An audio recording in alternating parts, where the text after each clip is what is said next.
আজকে ডিম দিয়া তারপরে হয়েছে পাবদা মাছের রান্না।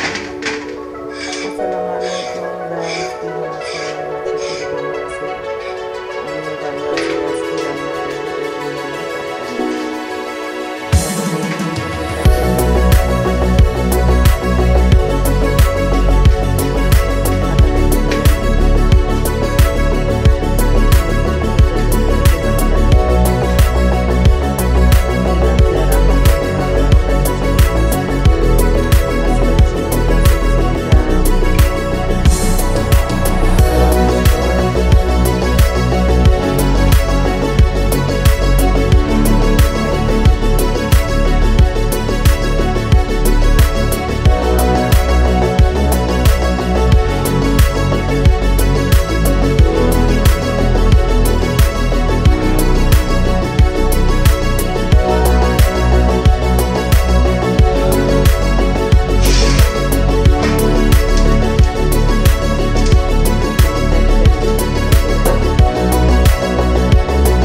আজকে রান্না করবো ডিম দিয়ে পাবদা মাছ।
তেলটা গরম হয়ে গেছে, দিয়ে দিয়ে মাছ ভালো করে ধুয়ে রাখছিলাম।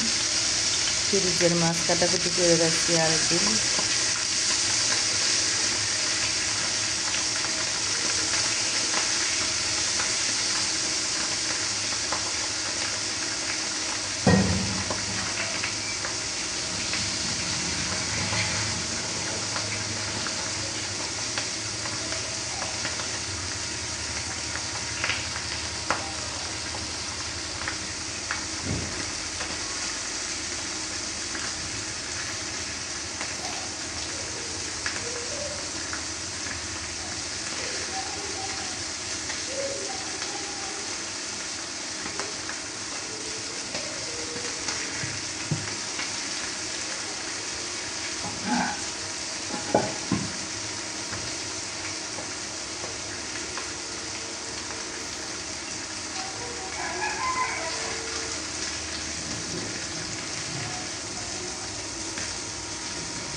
এবার একটু উল্টে নিই।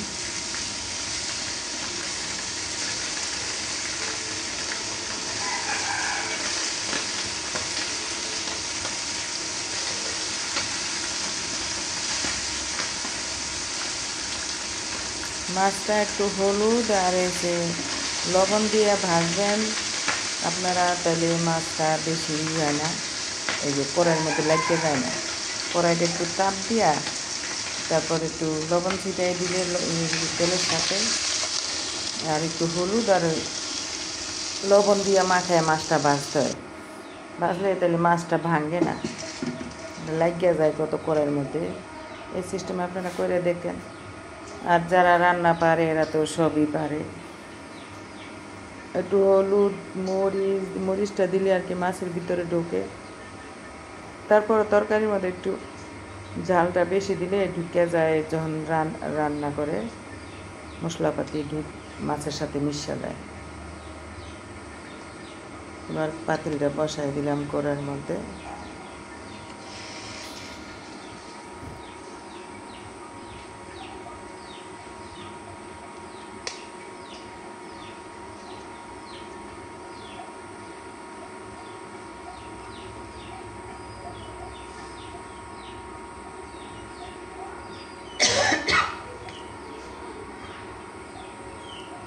এবার দিয়ে দিই তেল।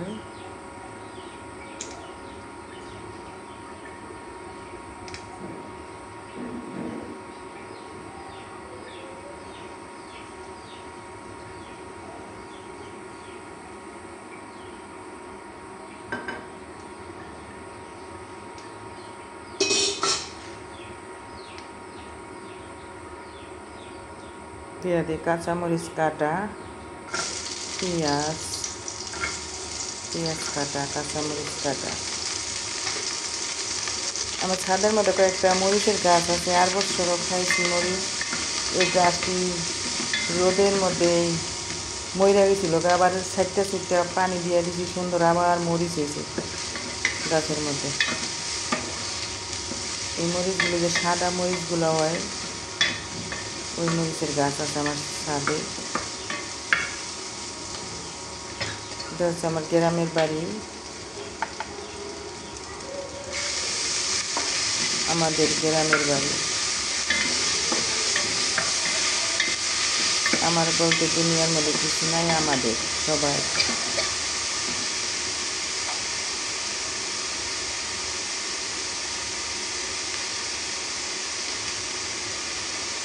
আমার ভাই ও বোনেরা যারা দেশ ও দেশের বাহিরে থেকে দেখতেছেন, সবাই আমার অন্তরস্থল থেকে অনেক অনেক ভালোবাসা।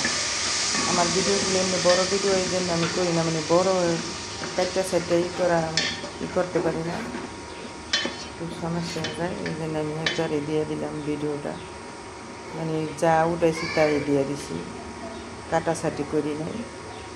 মানে একভাবেই মানে শুরু করছি, একভাবেই দিয়ে দিলাম হলুদের গুঁড়া। প্রথমে দিয়ে দিয়েছিলাম আদা, পরে দিলাম হলুদের গুঁড়া, মরিচের গুঁড়া, ধনিয়ার গুঁড়া। আমি একটা ছোটো ধনিয়ার গুঁড়া খাই, ওইটা দিই, সবাই এটা খায় না, আমি আবার ওইটা দিই। আমার মা দিত, দেখতাম ছোটোবেলায় ছোটো ধনিয়া, ওইটাকে ছোটো ছোটো গুঁড়া কেউ বলে রাঁধুনি, আমরা বলি ছোটো ধনিয়া। দিয়ে দিলাম একটু পানি।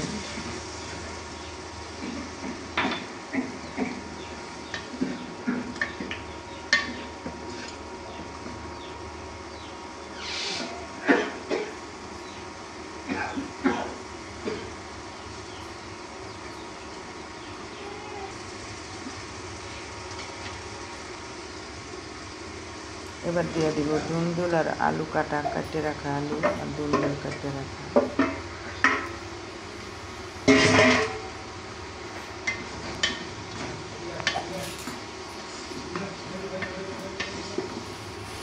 ধুন্দুল আবার আলুটা দেখা যায় ধুন্দুলটা মরিচে এতটুকু হয়ে যায়।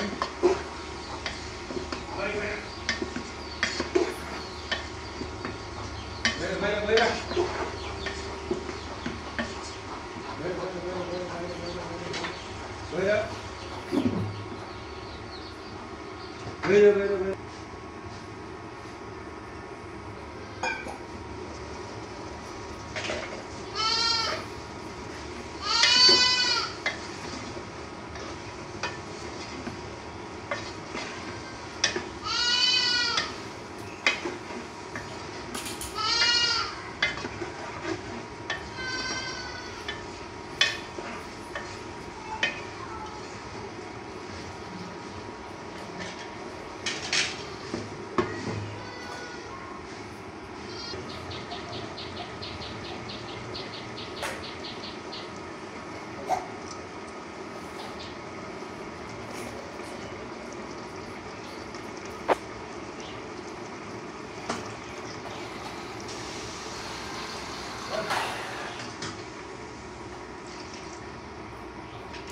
দিলাম পানি, কষানো হয়ে গেছে।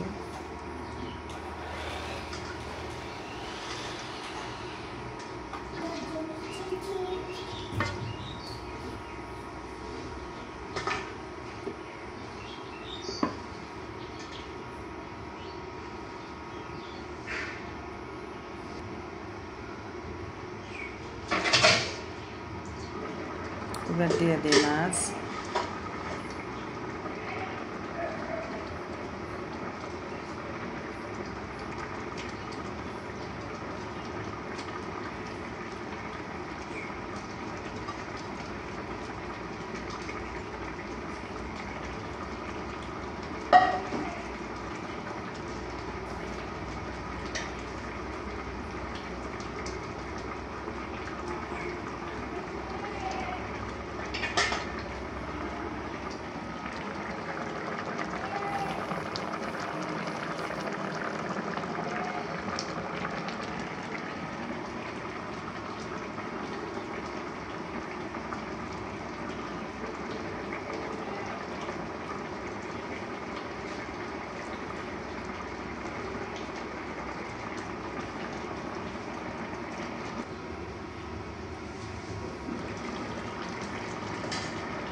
তরকারি আমার হয়ে আসছে কড়ায়। মাছ দেওয়ার পরে আমি একেবারে যতটুকু রান্নার টাইম লাগে অতটুকু দেখালাম, ভিডিওতে কেটে কেটে দেখাইলাম না। যতটুকু টাইম লাগে অতটুকু টাইম করে দেখাইলাম।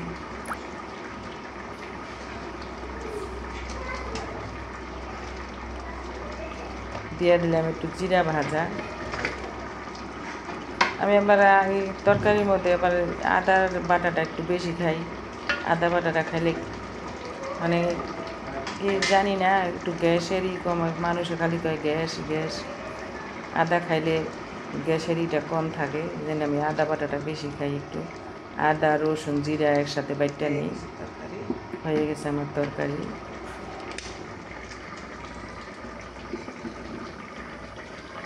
মাছের মধ্যে অনেক মানুষ আদা বাটা দেয় না, আমরা দিতাম না আগে, এখন দেই, মানে গ্যাসের সমস্যাটা কম হয়। আদা জিরা রসুন একসাথে বাইটটা রাইখা দেই, তারপর যে